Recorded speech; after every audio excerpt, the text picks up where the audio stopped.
এসিতে gas charge কিভাবে করতে হয় আজকে আপনাদেরকে খুবই চমৎকারভাবে এবং সুন্দরভাবে দেখাবো।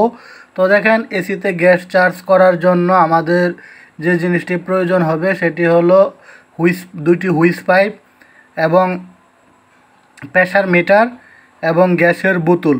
তো দেখেন, আমরা ইতোমধ্যে আমাদের এই এসিটার লিক ছিল, তো লিকটা আমরা সারিয়েছি। তো আপনারা যখন গ্যাস চার্জ করবেন, গ্যাস চার্জের পূর্বে এসির লিকেজ সেরে তারপর গ্যাস চার্জগুলো করবেন। তো আমরা লিকেজ সেরেছি এবং সকল পরীক্ষা নিরীক্ষা করার পর আমাদের গ্যাস চার্জ করার পালা। তো দেখতে পাচ্ছেন আমাদের হুইস পাইপটা আমরা প্রেসার মিটারের সাথে লাগিয়ে দিয়েছি। তো দুইটি হুইস পাইপ প্রয়োজন হবে। একটি আমরা সরাসরি দুইটি হুইস পাইপ মিটারের মাধ্যমে আমরা প্রেসার মিটারের মাধ্যমে আমরা গ্যাস চার্জ করতে পারবো। তো আমি যেভাবে করতেছি ঠিক আপনারা এভাবে করবেন। তো দেখেন, আমরা গ্যাসের যে আমাদের যে সিলিন্ডারটা গ্যাসের আমরা উল্টিয়ে দিয়েছি।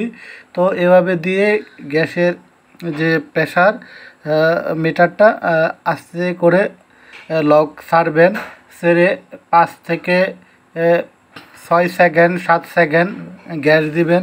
তো গ্যাস 2-3 ধাপে দিবেন। তো প্রথম ধাপ দিয়ে আমরা এসিটাকে দেখব যে কতটুক প্রেসার গেছে এবং এম্পিয়ারটা দেখব। তো দেখেন, আমার এখানে এম্পিয়ার শো করতেছে যে আমার গ্যাসের প্রেসার আমরা দুইভাবে দেখতে পারবো, একটা হলো প্রেসার মিটার দিয়ে এবং এম্পিয়ার মিটার দিয়ে। তো আমি যে কাজগুলো সবসময় করি, আমার এসিতে যে এম্পিয়ার দেওয়া থাকে, তো এম্পিয়ার যদি 10 দেওয়া থাকে তো আমি 9 দিই, যদি 11 দেওয়া থাকে তো আমি 10 দিই। তো আপনারাও এভাবে দিবেন, কারণ হলো আপনার এম্পিয়ার দেখে গ্যাসের প্রেসার দিবেন, তাহলে সঠিক যে ঠান্ডাটা আপনারা সঠিকভাবে পাবেন। তো দেখেন, আমার গ্যাস চার্জের জন্য আমি দুইভাবেই অবলম্বন করি। তো সবচেয়ে ভালো উপায় হলো আপনারা এম্পিয়ার মিটার দিয়ে এম্পিয়ার দেখে গ্যাস চার্জ করবেন। তো এম্পিয়ারে যদি 10 এম্পিয়ার দেওয়া থাকে আপনারা 1 এম্পিয়ার সবসময় কম দিবেন। তো দেখেন, আমার গ্যাস চার্জের জন্য আমি প্রথম ধাপে গ্যাস দিয়েছি, গ্যাস দিয়ে তো আমি এসিটা অন করে দিয়েছি। তো এবং এখন আমি আবার দ্বিতীয় ধাপে আবার গ্যাসের প্রেসার দিচ্ছি। তো আমার প্রেসার দেখেন প্রায় 100-র উপরে চলে গেছে। তো এইভাবে ধাপে ধাপে 2 থেকে 3 বার ধাপে ধাপে গ্যাস চার্জ করবেন। তো দেখেন, আমার গ্যাস চার্জ করার পর আমি এই যে আমার মিটারে দেখেন শো করতেছে। তো আমরা যখন গ্যাস চার্জগুলো করব, প্রথম ধাপে কিন্তু আমি অল্প অল্প করে দিয়েছি। তো আমি 100, 110, 20 পর্যন্ত দিব। তো দেখেন, আমার মিটারে কিন্তু শো করতেছে গ্যাসের প্রেসার। তো আপনারা প্রেসার দেখে 2 থেকে 3 বার ধাপে ধাপে প্রেসারগুলো দিবেন। তো দেখেন, এবং এম্পিয়ারটাও দেখবেন যে এম্পিয়ারটা কত দেখাচ্ছে। তো এম্পিয়ার দেখে তারপর আপনারা আরেকটা বিষয় লক্ষ্য করবেন যে কিছুক্ষণ চলার পর দেখবেন যে সাকশনে ঠান্ডা আসছে কিনা। যদি সাকশনে ঠান্ডা চলে আসে তাহলে বুঝবেন যে গ্যাসের প্রেসার ঠিকঠাকই আছে।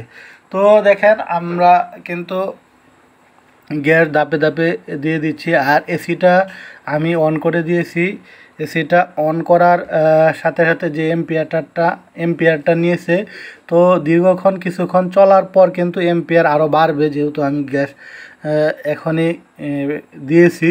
তো কিছুক্ষণ সময় লাগবে আমার এম্পিয়ারটা বাড়তে। তো এটা আমার 1.5 টনের এসি। তো এটা আমার 7 পর্যন্ত নিবে এম্পিয়ার। তো আমি 7 বা 7.5 পর্যন্ত দিব। তো এতটুক দিলেই কিন্তু আমার ঠান্ডা ঠিকঠাক চলে আসবে। তো দেখেন, আমি কিন্তু আমার যে গ্যাস চার্জের যে বিষয়টা আপনাদেরকে বলতেছি, এটা কিন্তু খুবই সহজ। আপনারা যদি 1 থেকে 2 বার প্র্যাকটিক্যালি করেন বুঝে যাবেন।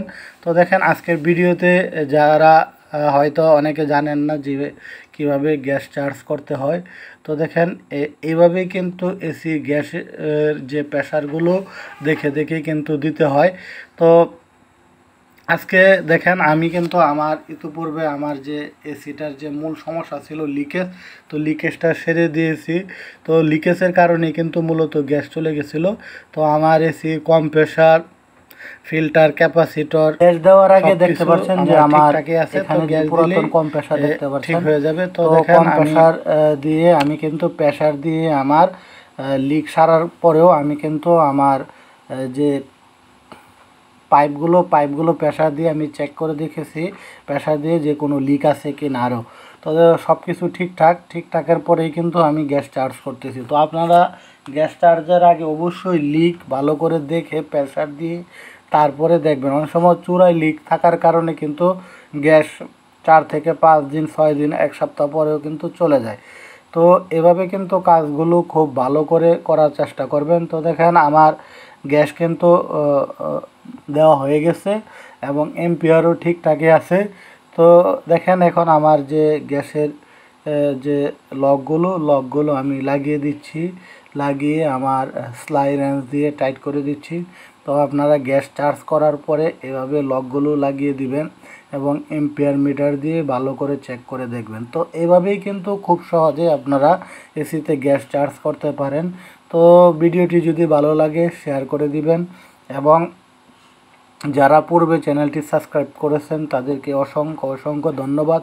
আর যারা চ্যানেলটি সাবস্ক্রাইব করেননি তারা চ্যানেলটি সাবস্ক্রাইব করে রাখবেন এবং বেল আইকনটি বাজিয়ে দিবেন পরবর্তী যাতে এই ধরনের ভিডিও আপনি পেতে পারেন। তো সবাই ভালো থাকেন, সুস্থ থাকেন, আল্লাহ হাফেজ।